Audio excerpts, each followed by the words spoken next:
Hello, folks. Welcome back to World War II TV on what is a very important day globally with the elections, but we can distract ourselves by talking about World War II. And in July 1943, the famous Blair Paddy Mayne led a force of men from the Special Raiding Squadron against a dangerous Italian gun battery overlooking the British sector in Operation Husky. Joining me to discuss this legendary raid is Gavin Mortimer, author of numerous books about special forces, including the SAS in 1943 operations in Sicily, Italy, which is in the links below. I'll bring him in now. Good evening, Gavin. How are you today? Yeah, very well, thanks. Good to be with you. So we were just discussing before going live where the passing of the veterans generations, the mass media approach to World War II, and how we talk about the same events again and again and again. And I'm guilty of talking about D-Day and Midway and things like that. But in terms of the SAS and the special forces, they're always kind of in the news. There's always a TV show. There's always video games. There's always this. But in the fame of special forces and the SAS and people like Blair Mayne, does Sicily and Italy get a little bit less attention than you think than perhaps North Africa and the ETO later on? Absolutely, it does. Yeah, the cliche with the SAS is the jeeps driving onto the airfields in North Africa and shooting them up with the twin Vickers, etc., or parachuting into France, occupied France in the summer of '44 to sabotage railway lines, etc., and work with the Maquis. 1943. In my opinion, is the most important year in the history of a wartime SAS, for the simple reason that at the start of the year, on January the 24th, David Stirling was captured, and that threw the regiment, as it then was in September 1942, it had expanded from L Detachment, what had initially been 6 officers and 60 men in August 41, to a regiment of approximately 500 officers and other ranks. And Stirling, defying orders, he'd been told not to go on operations, but he did, and he was captured in Tunisia. And that then, in the words of one SAS officer, John Lodwick, threw the regiment into chaos. And it was a time when there was a certain amount of resentment against the SAS and private armies in general. So some officers within the 8th Army would like to have seen them disbanded, and the fact that it wasn't was really due to the efforts of a variety of figures. Bob Laycock, who was head of combined operations back in London, Bill Stirling, David's elder brother, who at the time, in beginning of '43, was commanding officer of number 62 Commando, George Jellicoe, who was one of David Stirling's officers in the SAS, and of course Paddy Mayne.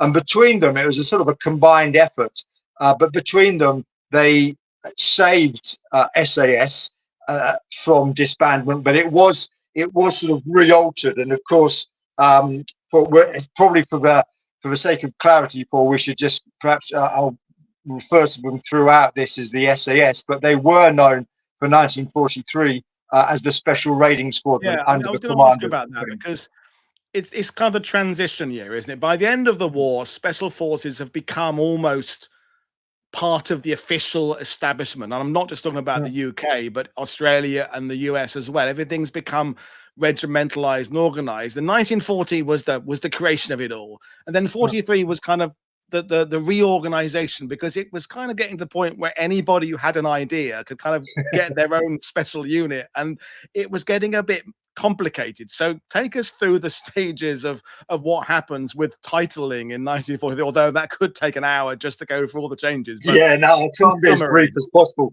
You're absolutely right, though. I mean, it was an extraordinary time, that sort of at 1940 to 1940, up to 1943, where you had all these units coming in. Being born, the Long Range Desert Group, Roger Courtney, the Full Boat Section, which was a forerunner to the Special Boat Section that then became the Special Boat Squadron, the SAS, obviously.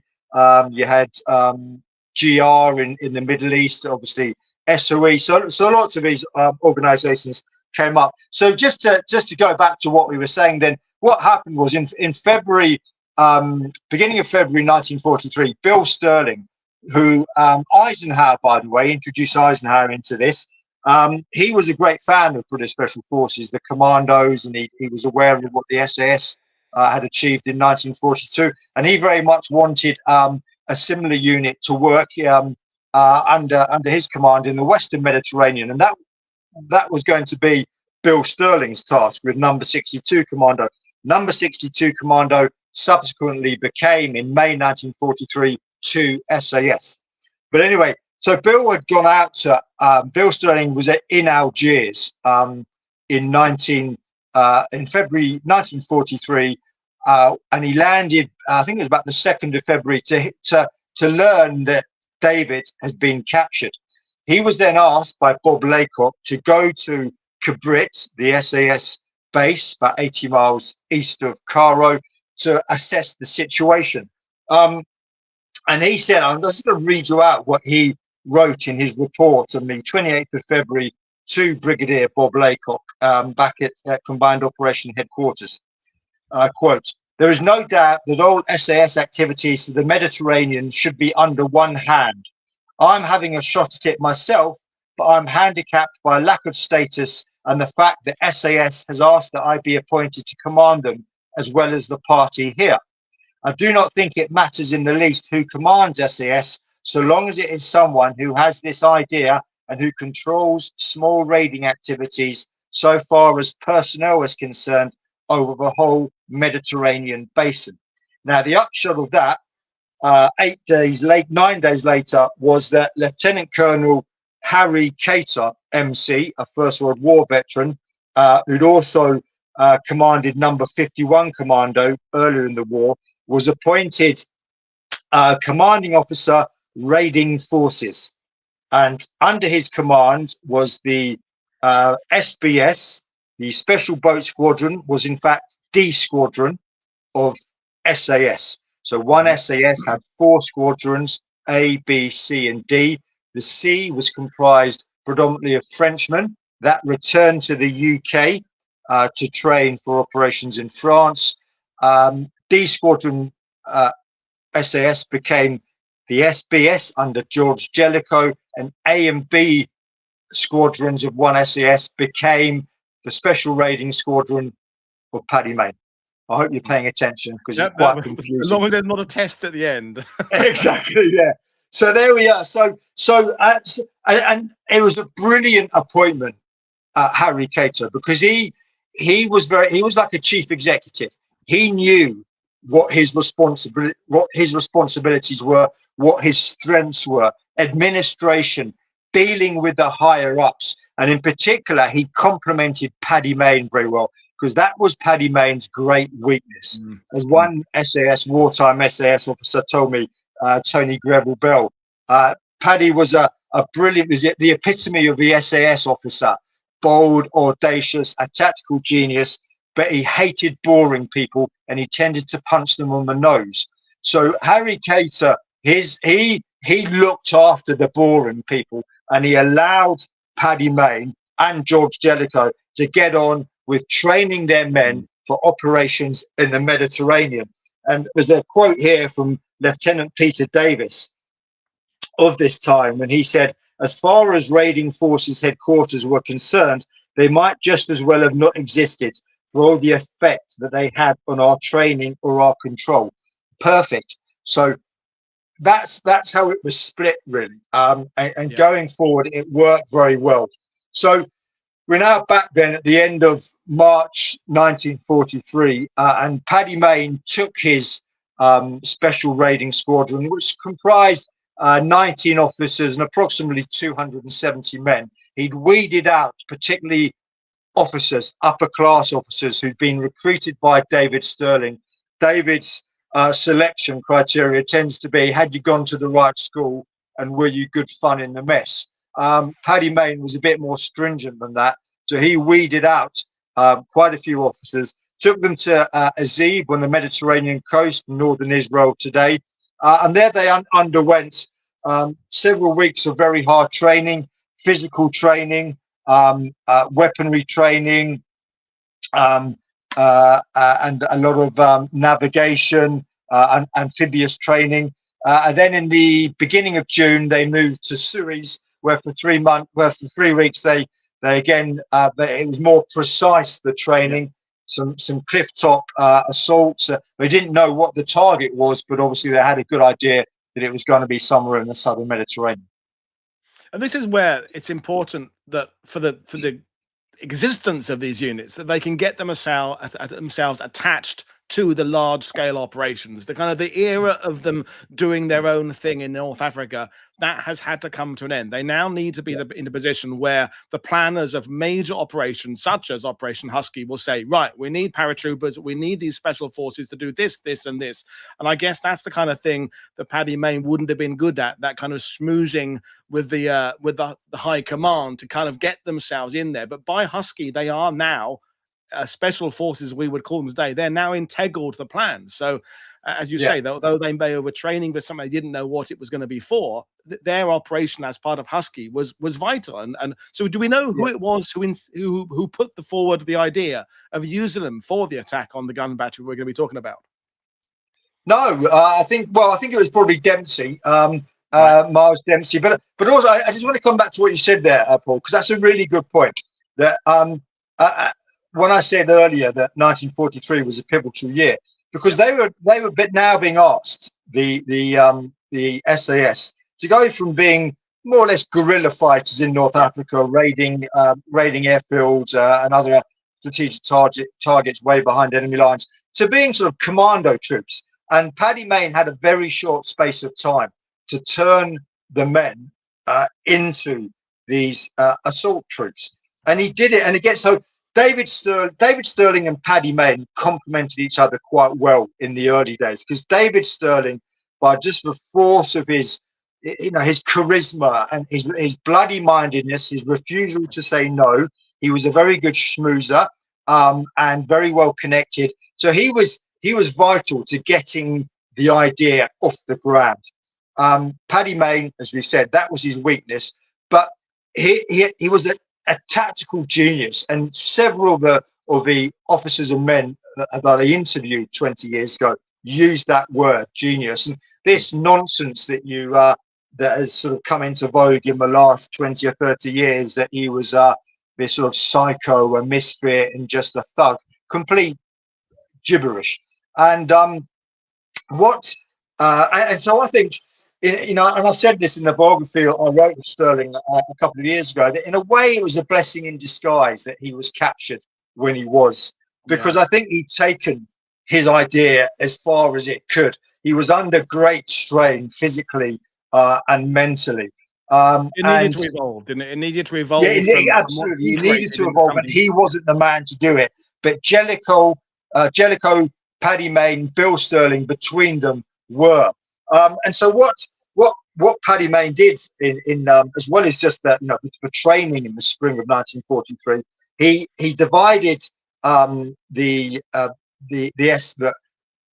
Special Raiding Squadron stroke SAS into 3 troops, 1 troop, 2 troop, 3 troop, and they were then divided into 2 subsections, and those subsections were further divided into 3-man squads, a Bren gunner, a rifleman, and a rifle bomber. So, and then assigned to them was a mortar section, an engineer section, and a signaller section. So you can see there how it's evolving. It's coming together. They've moved in a relatively short space of time from being pirates on the Great Sand Sea, to paraphrase Ralph Bugnard of LRDG, to this very well-trained, well-disciplined, well-organized commando force. And that's what they showed on Operation Husky on the night of July the 10th. Brilliant. So we've got a map of Sicily there, and the area we're going to be focusing on, folks, is the bottom right-hand corner. So there's a Google Earth image I put together this morning, and there's Syracuse down there is the notable city, and there I've marked the spur of land there where there are these 4 Italian manned gun batteries. And the one we're going to be talking about is the Lamba Doria battery, because in that gulf below it, folks, is where the British 8th Army is going to be landing, and the guns there could threaten that invasion. And so I suppose it's Miles Dempsey's in charge of that landing. It makes sense that he was the one who wanted those guns neutralized. So at what point does Maine and the force find out that's their target? They find out that's their target. Well, as they've set sail from taking it back, so beginning of July, but let's just take it back a month. and introduce COP, the Combined Operations Pilots Parties, Royal Naval Special Forces Unit, founded by Nigel Clugston Wilmot. His uncle, if I think I'm right in saying, had been at Gallipoli and had survived, but had told his nephew in the interwar years as a nipper, thrilling at his uncle's war stories, that Gallipoli was the great flaw was that there was no reconnaissance, that they didn't know where they were landing, and so Clugston Wilmot's idea for COP was to have these beach reconnaissance, coastal reconnaissance teams, canoeists taken in, and of course their zenith came in early 1944 when they reconnoitred the beaches for D-Day. And on the 9th of June, Ralph Stanbury of COP was taken in the submarine. I think it was Unrivaled to the coast there, just the south tip, Capo Murro di Porco, the pig snout. And there he first he recce'd it through the periscope, and then he went paddled in very close in a canoe, and it's sheer cliffs at the most southern tip. Yeah. But as he paddled west, he discovered that in fact the cliffs diminish, and about half a mile to the west it's this rocky coral stuff, but really it's quite easy to clamber ashore. And you and I have both been there and know that you need a good pair of boots, but otherwise it's just to scramble up the coral and you're ashore, as opposed to scaling these 30, 40-foot cliffs. So that was vital intelligence that he brought back. I mean, going back to end of June 1943, they finished their 3 weeks training in Suez. They're presented to Montgomery at Port Said in Egypt. I think it's June the 28th, aboard the Ulster Monarch, the Ulster passenger ferry before the war. Holds about 600 troops, and that's going to ferry that's a troop ship for the SAS. Great story that Montgomery came aboard, and he was introduced. Firstly, Paddy Mayne introduced him to his. There he is. That was taken on June the 28th. Montgomery addressing the SAS, and Paddy Mayne introduced him to his regimental sergeant major Graham Rose. Montgomery ignored Rose, so Paddy Mayne took Montgomery belt by the elbow, and with the gentle touch of a rugby union international second row forward, guided him back to Graham Rose and said, "And this is my regimental sergeant major, Graham Rose." And Montgomery got the message. And he then after actually Montgomery, that night after Montgomery had left, the SAS were given a night in on the town, and there's a good story there. So I discovered actually it's in Brigadier George Davey, who was director of military operations in Cairo. He was the morning after he was called into by the Provost Marshal of Cairo, Lieutenant Colonel NGF Dunn, who had been punched by Paddy Mayne on a drunken night out. And so I'm going to quote from Brigadier George Davey, who went to see Brigadier John Crystal, in charge of security for the Cairo area, to discuss what to do about Paddy Mayne. Quotes, "He was an old friend of mine from before the war, a 18th Hussar. I went straight round to see him and gave him all the facts, and he agreed at once that we must let Mayne go. So he had him up for a few words of advice, which I should think could be quite forceful, and let him go. I was sorry to have to do this, because John had a hard job to keep discipline in his vast and largely moving population. Harry Cator then brought the contrite Paddy into my office to apologise to me for causing so much trouble. I thought that a bit unfair and turned the interview into a good laugh." A few days later, then on the 4th of July, that's when there's Paddy Mayne there. I mean, there are tales of, some of his some of his revelry has been exaggerated over the years. There's no doubt that he did like to let his hair down, and when he did let his hair down, it was no half measures with him. But there's these apocryphal tales of him beating up 8 military policemen in Cairo and chasing Richard Dimbleby, the famous war correspondent through the streets, when in fact Dimbleby was in London. So he and of all the many veterans I interviewed, none could ever remember. None said they ever saw him drinking in operations. That he was very disciplined in his drinking, in a way like a good rugby player. That he trained hard, he played hard, and he partied hard.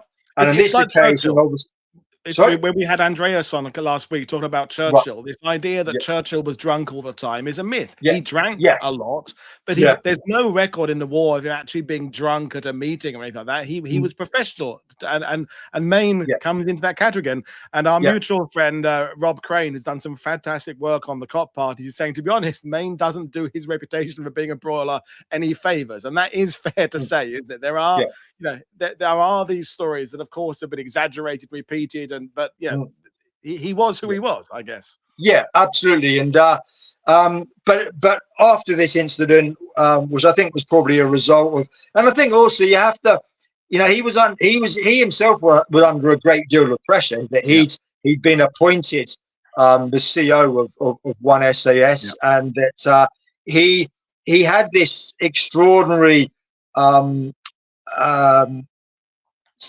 sense of duty and care towards the men under his command. Again, he wasn't at all reckless. He was always very careful about planning for operations. And that comes from the men under his command. Brigadier Mike Calvert, who was in charge of the SAS brigade in the final few months of the war, said that's what impressed him most about Paddy Mayne. But there, when he did paint the town red, he painted it very red indeed. But after this, and he was released, and then they left Egypt on the 4th of July en route for Sicily, and that's when Paddy Mayne revealed the exact location of their objective. Brilliant. And it's three 6-inch guns that could potentially wreak havoc over the Gulf there, and then there's anti-aircraft guns and other positions there as well. We'll talk about the attack itself, because it's a fairly brief story in some ways, isn't it? But as we'll find out, it has this huge legacy, because it kind of sets a standard of what these special forces can do, these specific operations that actually help out with a larger one. So I'll kind of hand it back to you again to kind of explain the actual raids itself. And I did this Google graphic this afternoon that hopefully will help us out. So over to you, Gavin. Yeah, that's a pretty good graphic, that is. So you can see the tip there, just on the far right of the screen. That's where the steep cliffs are, the lighthouse is. And then just heading northwest are where the 4 coastal batteries are, and the barracks. And over to the right, where the left, the far left arrow is pointing to the farm Damirio. That was the objective of 3 troop. Now, 1 troop, which was commanded by Bill Fraser, who along with Paddy Mayne was the only surviving officer of the original 66 men who volunteered for the SAS in the summer of 41. He was in command of 1 troop, and they were tasked with the frontal assault on the batteries. 2 troop, which was under the command of Harry Pote, they were going to land slightly west of the 1 troop, and then swing round and attack the barracks from the rear, so from the north. So in effect, like a left hook. And meanwhile, 3 troop on the left of the screen there, we're just going to head straight inland for about a mile, if memory serves me correctly, to the farm, which is on slightly rising ground. Now, the ground all around here, what's great about this, by the way, if you any battlefield tourists out there, it's a wonderful place to visit, because you can just wander around and you get such a sense of what happens. So, for example, you can land where Paul, you painted the arrows there. That's the coral that's you can just scramble down to, and then scramble back up. And the foundations of a gun batteries are still easily recognizable. And there are also 2 or 3 bunkers. I'll come back to that later. And with steps leading down to the bunkers. So it was one troop who here was some footage. So you can see it was sort of a scrubland, which hasn't really changed much. Sort of knee length grass. That's what the men who I interviewed and told me it was, and that the accounts written immediately after the war, particularly by Lieutenant Peter Davis and Derek Harrison, his book "These Men Are Dangerous," published I think in the late 50s, is a good book. He slightly gilds the lily talking about this operation, because he does say they scaled cliffs, but he was in 2 Troop, Derek Harrison. But I spoke to several 2 Troop veterans who said no, that wasn't the case. So back to the assault itself, and the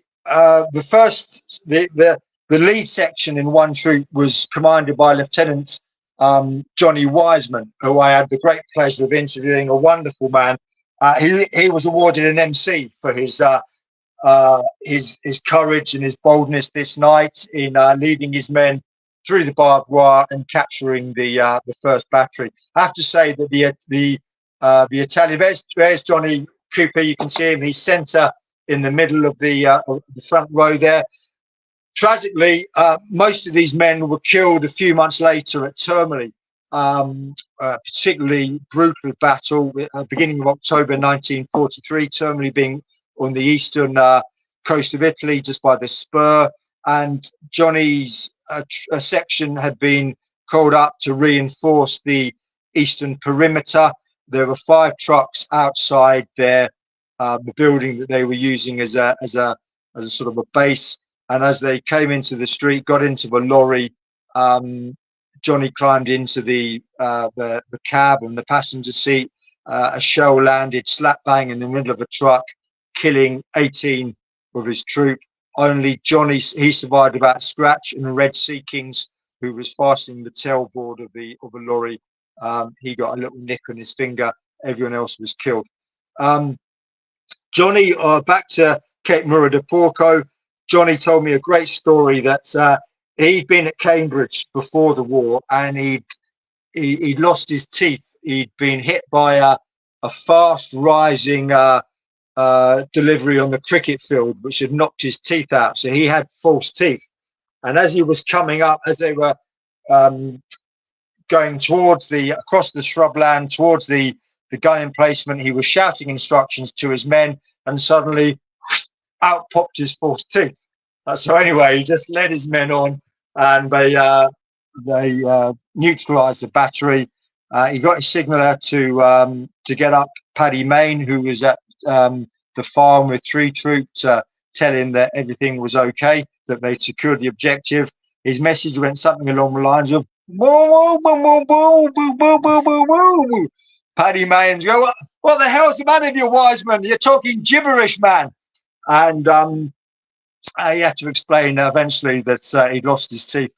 Miraculously, that was what Johnny remembered most of that night. He later found them somewhere in the grass. So he was very, very pleased with that. Anyway, in the meantime, 2 Troop. Now, the 2 Troop had been landed about a quarter, half a mile too far west, because they boarded the LCA's landing craft assaults from the Ulster Monarch a little bit too late. The skipper of the Ulster Monarch had taken them just a little bit too close, and so they'd landed too far west. Some of 2 Troop found themselves mixed up with 1 Troop. But anyway, Lieutenant Peter Davis, an outstanding officer, improvised and just led his men across the scrublands and towards the barracks. And again, they found little resistance. And in fact, what was the memory that several of the two troop veterans, what stuck in their minds most that night was, you saw just a few seconds ago steps leading down to the bunkers. They came to be steps. They threw a couple of grenades down and then dashed down, burst of machine gun fire. You can still see the shrapnel damage and the bullet holes in these bunkers. And when they came to clear them out the next day, they found 2 or 3 dead women in there. So whether or not they were mistresses or girlfriends or whatever of the Italian soldiers who brought them up that night, but that was a distasteful moment for the men.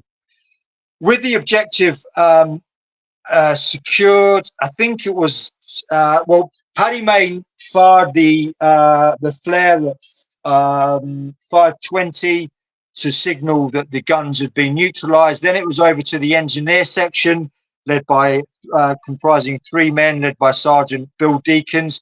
Again, I had the pleasure of interviewing him. He was a wonderful chap, and he described how the guns are in fact World War I British-made guns, which he said they trained in them, so they made them much easier to destroy. So they blew them up. Paddy Mayne, as I said, fired. So by 05:30 hours, the operation was over. Or there's the foundation of one of the guns just there. And looking out south to the sea. Now, from that direction, of course, came the main invasion fleet. So the men settled down, job done. That's one of the guns there. I think that's the engineers section preparing to blow the guns. They settled down, tucked into some juicy local tomatoes, and watched as the must have been a beautiful sight as the invasion fleet approached, only to hear the of shells going overhead and landing relatively close to the invasion fleet. So obviously there was another battery to take care of. Paddy Mayne assembled the officers on his HQ in the farm, and at 0800 hours issued instructions. They'd located the second battery, which was about 1.5 miles northeast. It turned out to be a mobile battery, in fact, and it was going to be 2 troop this time who was going to lead the assault.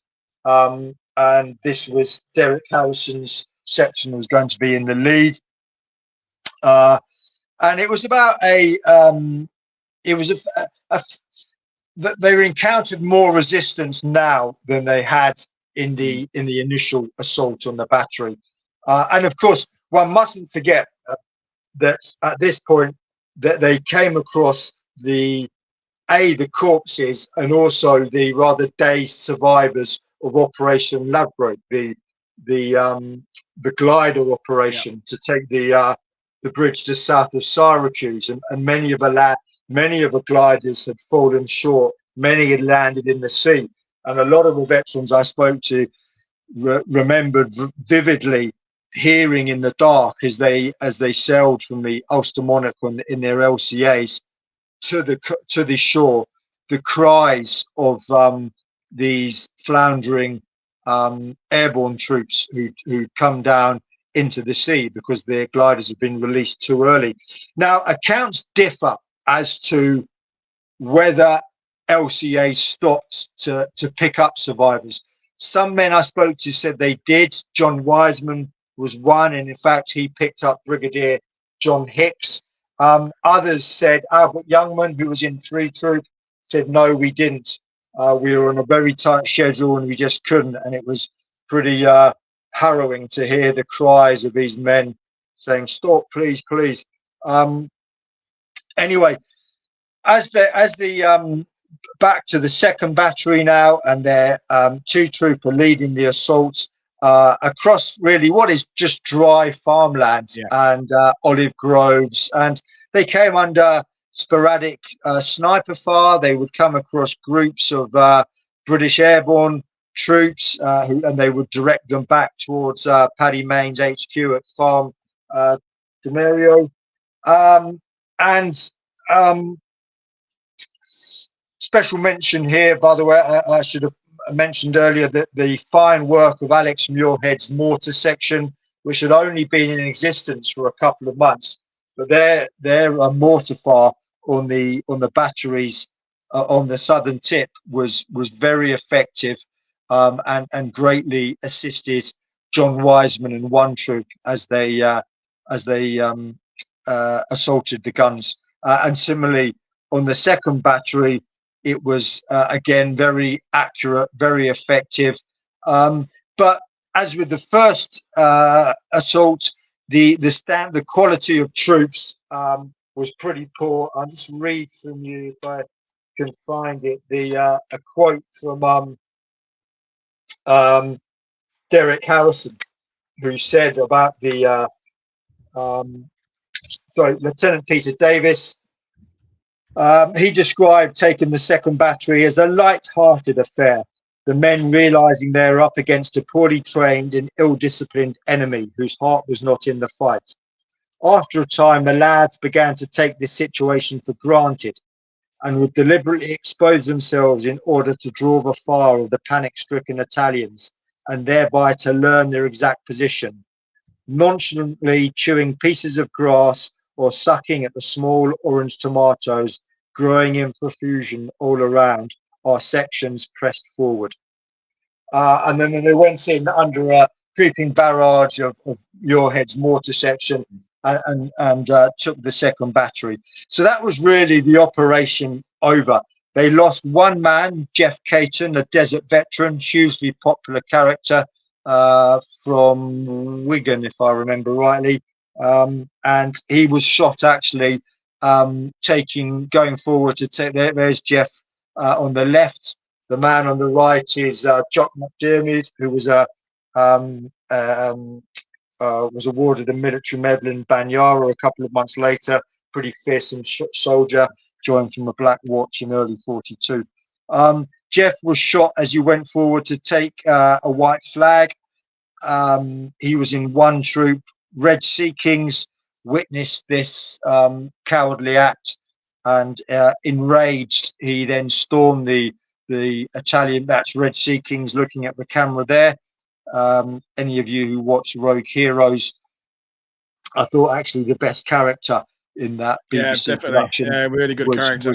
And the most authentic, the most accurate in terms of what he was actually like. He stormed the position and wiped out the crew, and for that he was awarded a military medal to go with the DCM that he'd been awarded in North Africa, Reg being one of the SAS originals. So that's it. That was the operation over. Paddy Mayne totted up the results of the operation and included it in his report. I quote, "The following enemy guns were captured or destroyed: 7 coastal defense guns, 6-inch caliber, 1 anti-aircraft gun, 40mm, 5 anti-aircraft guns, 75 or 80mm, 5 light anti-aircraft guns, 20mm, 4 4-inch mortars, 3 rangefinders, machine guns and light machine guns, 500 prisoners taken, 200 of the enemy killed, estimated killed or wounded. Our casualties: Jeff Caton and Ginty Hill wounded." So really it had been a stunningly successful operation, considering what we were discussing earlier, Paul, that it was the first type of this amphibious landing for the SAS, and I think a testament to the leadership qualities and the way the training effectiveness that Mayne had instilled in his men in the three months previously. I mean, that's my point about this.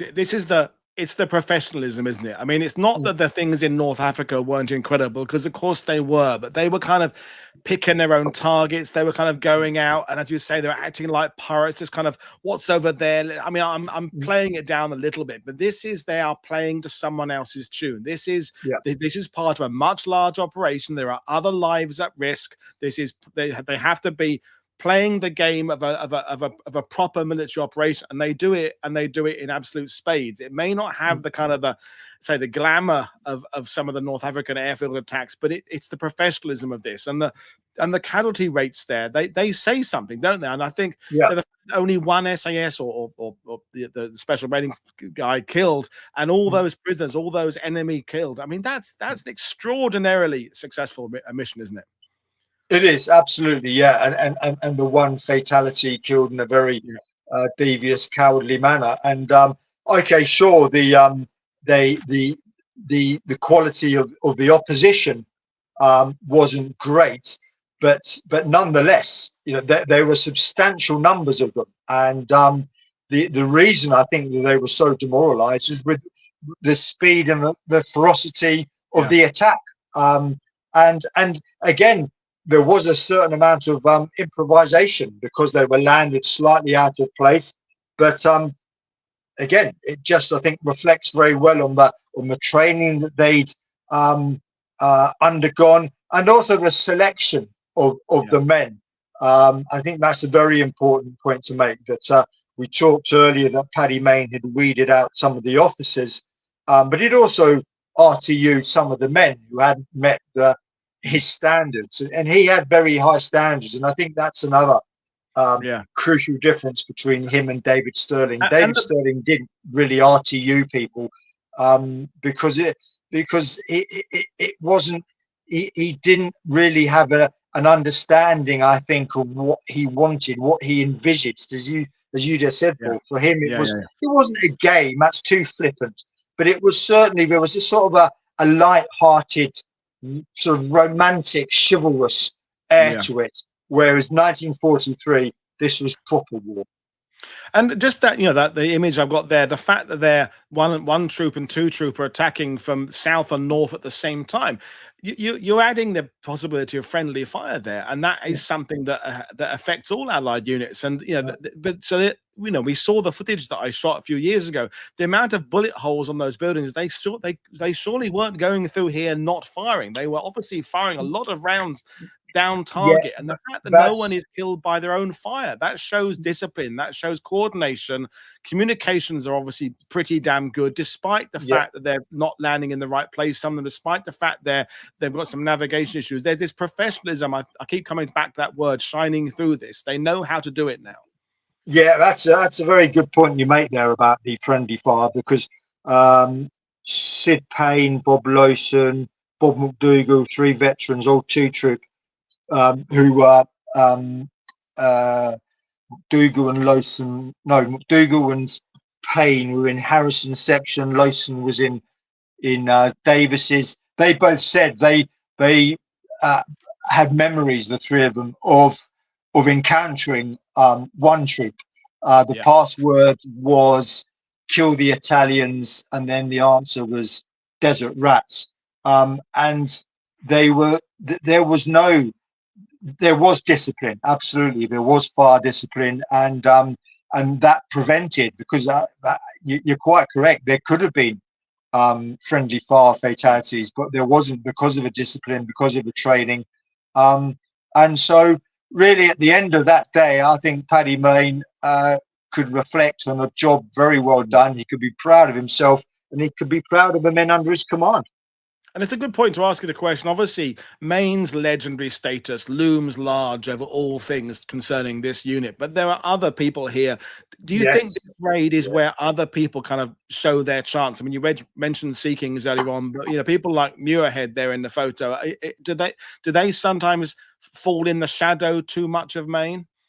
Yeah, so you got Muirhead on the right, Harrison center, and Bill Fraser left. Absolutely, yeah. I mean, just take a Harry Pote died relatively young in 1980, tomato grower in Guernsey, superb officer and the perfect foil to Paddy Mayne. He was one of the veterans described him as he was like a Ronald Coleman figure, the famous actor, very debonair. Someone said you could pull him through a hedge backwards and he'll still come out looking immaculate, unflappable.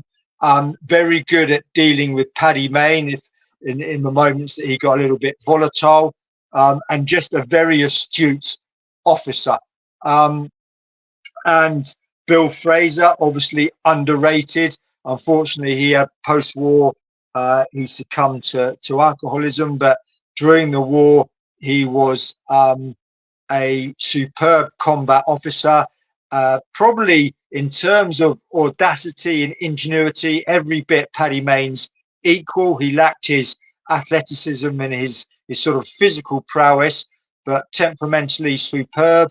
Alec Muirhead, we've talked about, a great mortar officer. And a quote here, I was just digging out some quotes earlier about Paddy Mayne, and there's a good one. This was a letter that Muirhead wrote to Lord Slim on Paddy Mayne. He was not everyone's cup of tea, and he made some enemies. I had several disagreements with him during my years of service, but I always found him ready to accept a reasoned argument, even in the heat of battle. There is no doubt in my mind that Paddy Mayne was a great leader, and if we had not been successful under his leadership, I doubt the SAS would have been reformed. I think that's really important point to make. So again, that's what I go, going back to what I said earlier, that what a seminal year 1943 was, and how important Paddy Mayne was. But he was supported by many fine officers and many fine NCOs, Red Sea Kings, of course, Pat Riley, who'd been commissioned at this time, Graham Rose, and just a lot of those. Johnny Cooper actually missed 1943 because he was being commissioned, but a lot of those, Bob Lilly and Jeff de Vivier, Bob Bennett, a lot of those originals who'd come through the Desert Campaign and who adapted just as quickly to this new type of warfare as Paddy Mayne, but recognized Paddy Mayne's strengths and weaknesses. And I think we're probably quite good at introducing the new recruits, the new members of the SAS who joined in late 42 to sort of the Paddy Mayne's idiosyncrasies. And yeah, and I'm just going through some of the photos here. And I think we had the questions from Madka. Did this raid cement the future of the SAS? And I think it has to be a really important one. Yeah, no, absolutely it did. And then 2 days later, they landed at Augusta, which is just about 12 miles up the coast from Capo Murro di Porco, an important naval port. That's taken at Augusta. That photo's taken at Augusta. And this time they're up against the Germans, the Hermann Göring division, but they landed very quickly. They came ashore, pushed inland, secured the citadel, a medieval fortress, pushed beyond that onto the sort of it's built on a spit, Augusta, an extraordinary place, but pushed forward a couple of miles to secure the railway station. And in fact, so swift was their advance that the Germans, they were expecting a counterattack, the SAS, and they were to secure it ahead of the, I think it was 17th Brigade of the 5th Division. But in fact, the Germans withdrew. And then they of course landed, took part in 2 operations in Italy in the autumn. That's Sandy Wilson front in the centre. He was another of those good officers that was so important to Paddy Mayne. He was killed at Termoli, but the SRS landed at Benyara, secured that again. Just the ferocious swiftness is probably the best way I can put it of these landings at Banyara. They were to secure a bridge, and anyone who's been to Banyara, again, it's an enchanting place, but it's an important railway and road strategically from a road and railway perspective. It was important.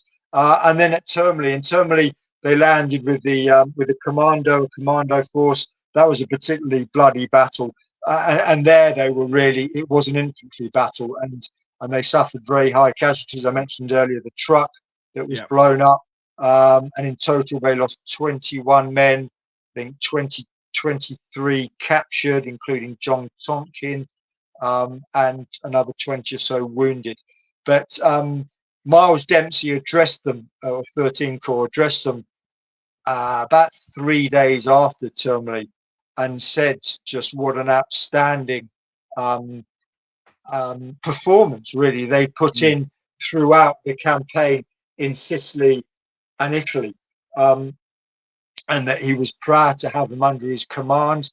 And really, I think the word that he used, from the top of my head, he said it's your spirit and it's your discipline that impressed me most.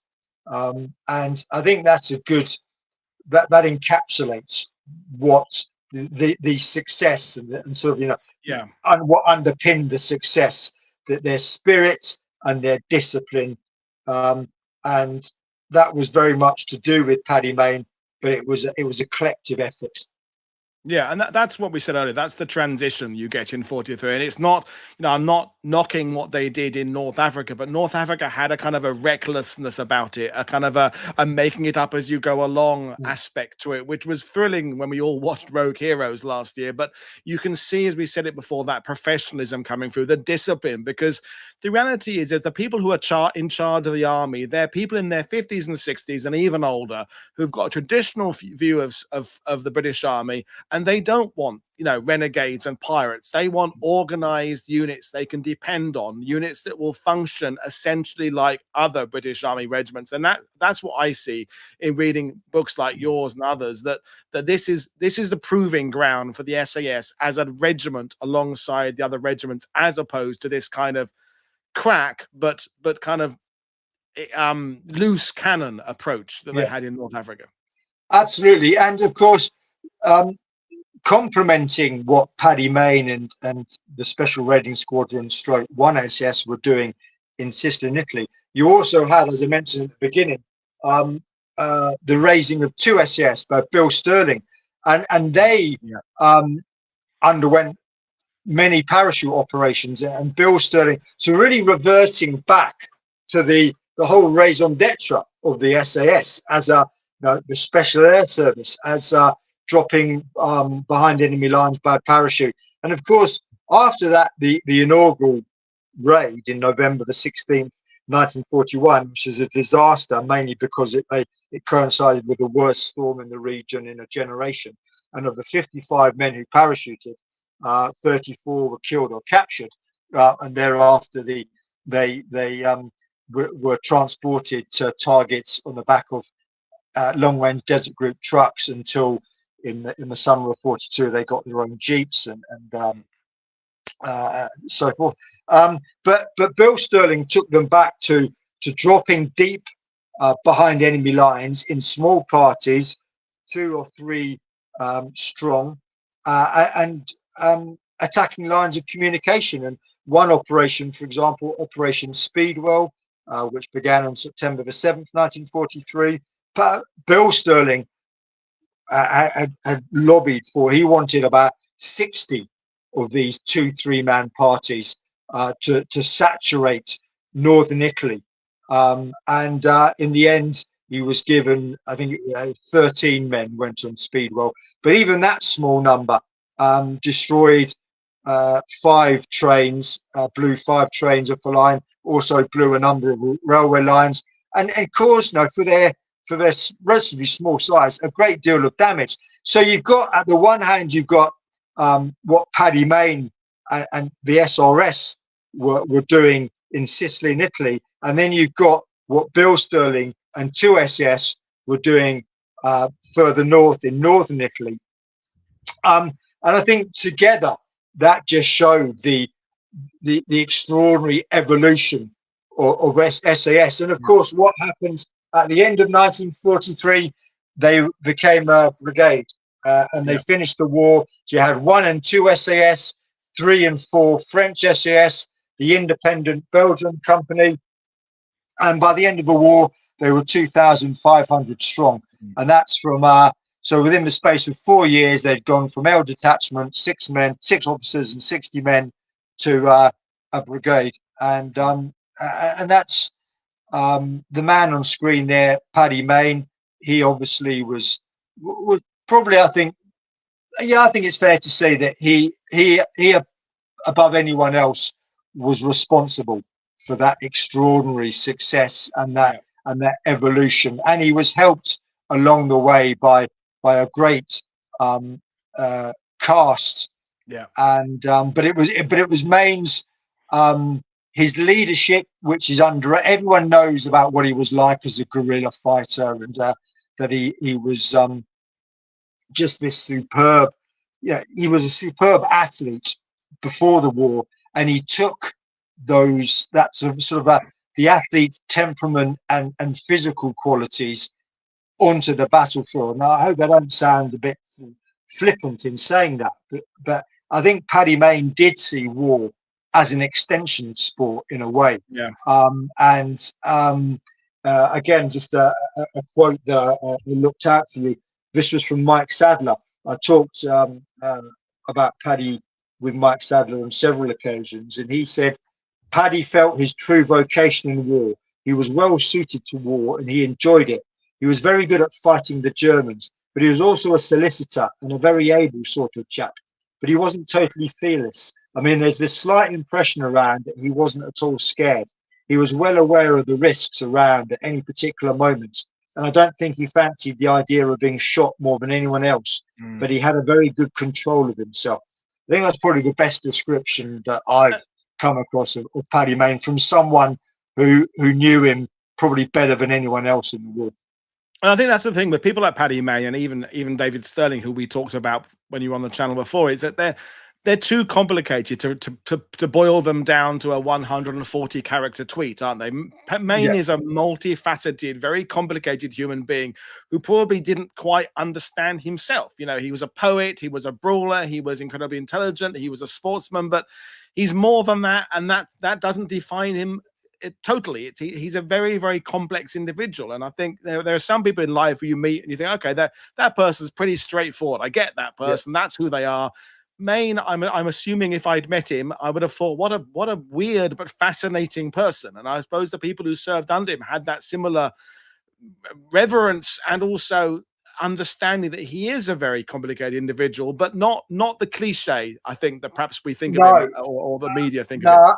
Absolutely not. I mean, you several of the veterans who I spoke to, we always talked about Paddy Mayne, and they would say no one criticized him in combat. They said he was superb, practically flawless in combat, and you felt confident when he was around.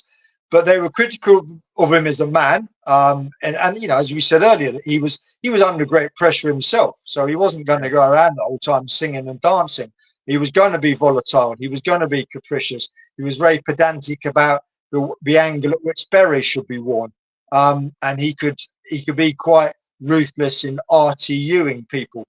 But I remember Bob McDougall, who joined in late '42. And he was one of the original commandos, and he said, you know, he could be a real bastard at times. And I remember once, just after we'd come back from Germany, so this is May '45, being in the mess, and Paddy walked in, and I thought to myself, oh God, last person I want to see, because you never quite knew what mood he was going to be. But Bob McDougall said he came and sat down next to me, and he said, right, Bob, what have you started thinking about what you're going to do after the war? And for 20 minutes, or Bob said he couldn't, you know, for quite a while, Paddy Mayne just sat and talked to him about what he should do and making the transition from soldiering to Civvy Street, and saying, you know, if you need a reference, let me know. So it was, I think in a way that sort of sums it up, that yeah, he was a volatile character, and the men were wary of him because they didn't know what sort of mood he was going to be in. But when he was relaxed, when he was unburdened by I think, you know, that it's significant that story is after the war. So he was sort of unburnt. He didn't have the pressure of command. He wasn't worrying about the next operation, and he could just sit down and you know. And I said, you know, solicitude, worrying about his men, about their welfare. What are you going to do after the war? Okay, and several of the men went to visit him in Belfast, in Newton Ards after the war, and he was always really pleased to see them. And I think for me, he cuts a sad figure after the war. He had this bad back injury, so he couldn't play rugby at any level whatsoever. And I think that quote there from Mike Sadler, Paddy felt his true vocation in war. You know, a great what if. In a way, Paddy Mayne, you know, the war was a godsend for him because he just qualified as a solicitor before the war. Yes, he had his rugby, but he was clearly a man who, and again, as Mike Sadler said, he enjoyed war. And I think he did. And I think for our society today, which is a society raised in great security, and we don't understand that sort of character. And he was very much a man of his time. I've just finished reading a biography of T.E. Lawrence of Arabia, and there are similarities to Paddy Mayne. Yeah, and as you said just a minute ago, Paul, about, you know, he was a very complex character, and if I'd met him, I'd have thought he was weird. I mean, yeah, if you'd met Lawrence of Arabia. But very weird. Yeah, I mean, very weird. Kind of classic combination of like fire and water. Without either, he's not who he is. You take any one of those aspects away from him, and the whole kind of persona falls apart. He's all those things. It's kind of a carefully balanced kind of recipe of these different aspects, you know, the poetry, this physicality, the sportsmanship, the professionalism, and yet, as you say, the berets must be at a certain angle. It's almost a contradiction at times. But before we go too much into a complete discussion about Paddy Mayne, at the time that the SAS or special forces are kind of fighting for their future, are there any, you know, we know Churchill was a great, you know, he's the one who sets it all up, but are there any other people kind of behind the scenes, you know, higher than the SAS? I don't know, Alan Brooke or someone who is an ambassador for special forces, and also are there people behind the scenes who are really against this whole notion of these individuals? Are there any kind of heroes and villains that you can think of that are worth mentioning? Well, Montgomery wasn't a particular fan. Yeah, he's not a big fan, is he? No, and I think part of that's to do with David Sterling, because he had a run-in with David Sterling. He didn't like his attitude. He thought, who is this whippersnapper? And that rather tainted his view. Of course, that came to a head in at the end of May 1944 when Bill Sterling was sacked as commanding officer of 2 SAS, because he was outraged that the initial order was for the SAS to drop between 10 and 40 miles behind the beachhead to delay the German armour, the reinforcements coming to Normandy, a task for which, as Mike Sadler described to me, suicidal. And it was just not what they were for. And Bill Sterling, who in Italy had tried to impress upon Allied Forces HQ what the SAS, their modus operandi was, that was the last straw for him. But it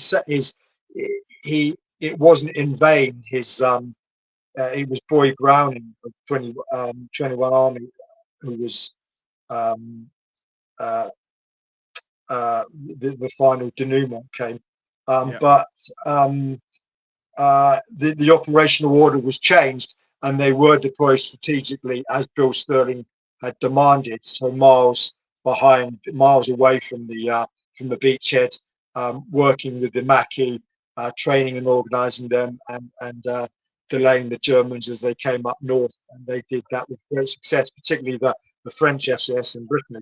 But Eisenhower, I mentioned him at the top of the show. Eisenhower was a big fan, and that was the series of meetings that were held in the winter of 42-43 at Combined Operations HQ were very much at the behest of Eisenhower to he wanted a British special force to work under his command in the Western Mediterranean, which was what Bill Sterling, he was going to take number 62 Commando there. And then that was, as it turned out, Eisenhower was a fan, but other senior American officers weren't, and they resented a British commando unit coming into their territory, and so they were, for about several weeks, Bill, it was a very frustrating time, and eventually that's really the upshot of that was that in May 1943, number 62 Commando became 2 SAS, and Bill Sterling took them to Philippeville in Algeria to train for operations in Italy. So there was, I mean, it was very, very mixed, I think, the regard, but as we just said, what they achieved, I think they proved a lot of the doubters. They won over a lot of people in 1943, Paddy Mayne, and they be, you know, one of the descriptions was cafe gangsters to describe the SAS in 1942. But what happened in what they achieved in 1943 put an end to that sort of cynicism, skepticism, and enabled the SAS to really evolve and to become a brigade in 1944. Brilliant. Well, I've got one more question, and it's because I'm a Normandy-based person. Is there any truth that the Rangers who attacked Pointe du Hoc looked at this raid on Capo Murro di Porco as kind of a way of attacking a gun battery, kind of on a cliff top kind of position? Although, as you said, they didn't actually attack via the cliffs. Or is that a myth? I've never heard it. Well, then let's claim it as a myth. I've heard people say it in Normandy that the range. I've always had suspicions about it, because who would Colonel Rudd of the Rangers had to have spoken to? How would they have come? How would that plan have crossed his desk to inspire him? But that's something. Well, we've nipped in. I've never come across any written evidence of cooperation, consultation, but it could well have happened. I mean, you know, there are a lot of meetings. Obviously, the Paddy Mayne and one SAS were back in the UK in January 44. There are a lot of meetings going on about what their roles were going to be. So it could well have been that with the British and the Americans. So it could have been that minds were quizzed. I mean, who knows? Maybe Colonel Rudd had access to a selection of raids that had taken place a year or so earlier, and details of this one kind of crossed over his desk. But I think it's more likely that people kind of put two and two together afterwards and saw this direct connection, gun battery on the flank, overlooking the invasion beach, gun, and kind of drew this line there. But I'm glad you've set that one to bed until someone comes up and finds some smoking gun that proves it wrong. But Gavin, we will end things there, and I can't wait to bring you back sometime in the future and carry on talking about the SAS, either the Mediterranean or the ETO or the other forces that you work about. I know you're interested in Operation JWIC and what the Aussies are up to, so we can do something like that. But in the meantime, thank you very much for joining us, folks. Tomorrow, Andrew Whitmarsh is coming back to do part 2 of his landing craft analysis, which I'm looking forward to.